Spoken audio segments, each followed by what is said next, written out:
Colt began to smirk, going up to the giant man and embracing him. Colt looked like a child to the man's great size. I dare say he was bigger than Abel, and that was saying something. "It is good to see you, my friend. I thought it may be you." The man was crushing Colt enough to make his words forced. "Could anyone else match me?" Colt laughed. "Surely not." Then Colt backed up and looked to me. "It's all right. This is Chain. This is Snowfeather, my wife." He looked over to me with a glare, then a smile. Coming over, taking my hand in his, I couldn't believe how small my hand was in his. "My dear, so there was someone that could tame Colt here. I'm impressed, dear girl, truly." "Thank you. You can call me Vita if you like. How do you know Colt?" He looked over to Colt. "Colt, how could you? You haven't told her of our travels together." "I've been busy." Chain looked him over, lifting his arms and looking him all over. "Don't tell me you're already a father." "How did you know this?" Colt asked. Chain patted Colt's back, nearly tumbling him over. "I'm your uncle. How could I not recognize that type of exhaustion?" Colt smirked. "I'm crisp as the snow. Stop your joshing." "Uncle?" I spoke again as he bent to my level. "In spirit, I mean, do you actually think his bag of bones could have any relation to me?" He started flexing his muscles. "I suppose not." Colt looked over to me. "He takes a bit of getting used to, so how are things? It's been what, 5 years?" "Closer to 4 than 5. That's right, that last fur run I did. How's the land up ahead? Anything to worry about?"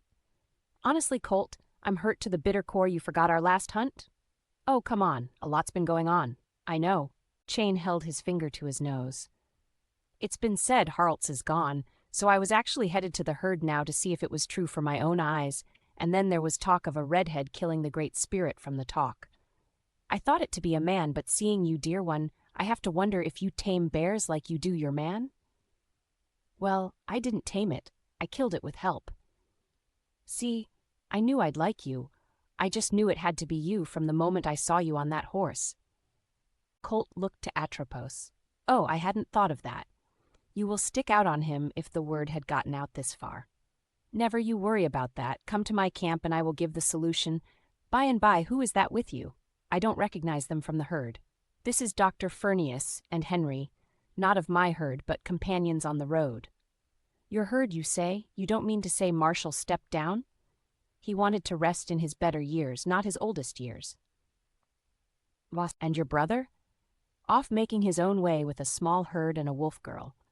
"Really, I always thought him to be more of a horseman from the stories you told of him." "So did I," Colt smirked. "Who's watching the herd then with you here?" "Abel, he's my second now." "You mean that lanky kid you brought with you that one time?" "He'd be the one." "Did he grow into his feet?" "I dare say he could take you on." Chain stepped back, showing his body. "No one can take this on and live," he said in a deep voice. "I'm sure he would be up for some sparring when you get to the herd."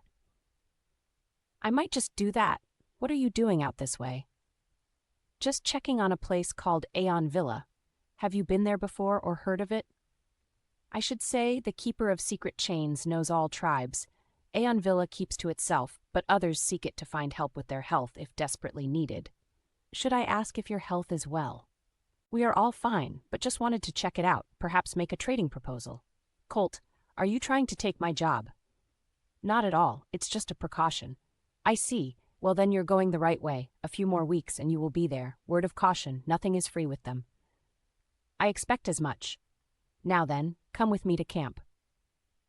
On the way to his small campsite, there was talk of diligence and the things that had happened. We reached his camp over the hill under a large tree with a large wagon pulled by 4 mules. A small fire was lit with meat on a spit. "Please, everyone, make yourself at home. Enjoy some meat and some fine juice." With that, he went over to his bag. "Come with me, my dear Vita, bring your horse." So I followed him, holding to the reins of Atropos. "Ah, there they are." He pulled out some odd metal scissors much larger than regular. "They won't think nothing of him when I'm done with him." "What are you going to do?" Chain looked puzzled. "Well, I won't be giving him braids with a pair of scissors now, will I? Don't worry. Just tie him to the tree, and I will do the rest. I know my way around animals. You go sit and have a good hot meal." Reluctantly, I left him. The food did smell good. Colt had already gotten me a plate, and in the fire were some wrapped potatoes. So many, was he expecting us? I whispered to Colt. Not at all, just by luck. He tends to carry his fair share and has a very large appetite. Dr. Fern was blowing on a hot, steaming potato, moving it from each hand until he could eat it. I haven't had these since I was a boy. He took a bite. Just as wonderful as I remember. Henry was picking at a piece of meat, not saying much, so I spoke up again. Who is he exactly? A trustworthy friend of the family, but his business is trust. He is the secret chain keeper. He does the trade deals between tribes, making his way around. I haven't seen him before in the herd. I would have remembered him. That's why he is in secret. Though you are right, his job would be easier if he wasn't so, well, him. We had sat and ate for some time, hours in fact, until Chain came over. I can't wait for you to see your pretty pony in the morning. Very well behaved for a curly. They tend to be on the wilder side, but then again, it shouldn't surprise me at all. He laughed so loud it made your ears ring. Have all of you had your fill? Yes, thank you. Is there enough left for you? I asked. He just laughed again, holding to his belly. Does it look like I can't miss a meal? But, in truth, I have plenty of food as of late. The trade route has become less occupied in this direction, not so much for the other sides. It may get worse for them, I fear. Why do you say that? Winds of change, my dear, but I won't answer you directly or I would lose my job, and no one wants that. He winked. He sat down beside us, learning of all the happenings. I had never seen a man, even able, scarf down food in such whole bites. Eventually, it was time to lay down. As I went to go get my sleeping bag, he put his hand on my shoulder. The weight of it was incredible. What do you think you are doing? Just going to get my sleeping bag. I told you, you must see my work of art in the morning and not before. But no buts tonight. You sleep in the wagon, let us men take the ground and you a soft feather bed. No, really, Go ahead, Snowfeather, I will join you soon. You most certainly will not. The girl needs her beauty rest. Oh, come on, I'm her husband. Colt stood, but again Chain put his hand on Colt. Exactly. Now sit yourself down. You go on, dear. There's a lock to the door, use it. I looked to Colt. Go on. He smirked, but I could tell he was irritated. I walked up the stairs to the wagon, opening the door. I wasn't sure how Chain managed to fit through it himself, but inside was a very large bed and boxes of knickknacks. I locked the door with a small bar. I sat on the bed, making sure I was clean, changing out my padding before sliding deep, but things had almost come to a stop. It had been 3 weeks or so before I slid completely in the bed, not wanting to dirty it. The blanket was a deep green with golds and red. It was so soft and thick. I laid there asleep when I jolted up from my sleep. It sounded like a bear was outside, but listening closer, I could tell it was snoring. I laid my head back down, relieved, but then I heard the wood around me creaking. I held still, adjusting my eyes to the dark. Something was coming up from behind. I jolted up again, grabbing at whatever it was, but something had my mouth. I knew the touch, I knew his scent. Hey, sweetheart. The whisper came close to my ear, then breath on my neck, kissing it. How did you get in here? Do you think I'd miss my opportunity? No, but how? I whispered. I just came in through the window in the back. Chain, if he finds out. Don't worry, I joined him many times on a hunt. He sleeps through thunderstorms, rain, and all, or creates the thunder. I'm not sure which. Colt was chuckling. Colt, I don't want to. You don't? No, I don't mean I don't want to, but I don't want to dirty up his clean bed. Colt smirked. Then we won't use the bed. Colt started kissing my neck again. Do you think this is a good idea? I could barely get out the words, of course. This was a great idea. Do you want me to go? I stood up, taking off his leather jacket. Stay. He was already unbuttoning my blouse. His hands were very nimble now at the task. True to his word, the bed was kept safe from our secret escapade. How someone could be so furious and so still all at the same boggles my mind. Though I doubt anything could be heard over the snoring. He stayed with me a few hours, then left back to the ground to the others who had moved off to a distance far off to get any sleep at all. In the morning I stretched. It had been a nice sleep. Undoing the lock, I could smell bacon and eggs and biscuits. I took in a long smell of it all. Good morning, Vita. Sleep well?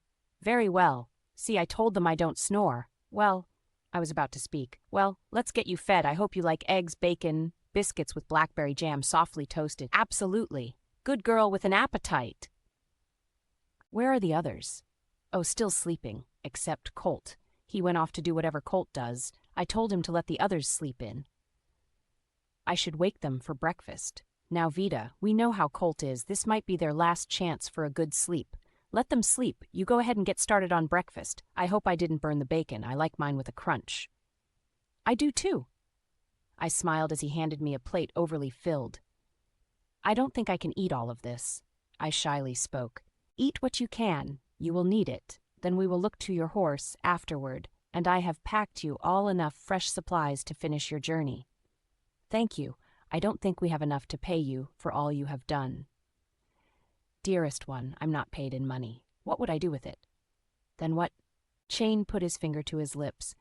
Secrets, my dear, that and food supplies. I can buy anything I need with a good secret, and Colt has overpaid. What secrets did Colt have to give?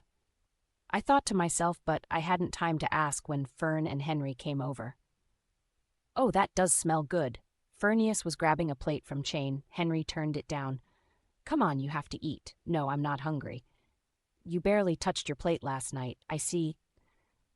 All right, as you wish. It almost seemed like Chain was having a conversation with himself.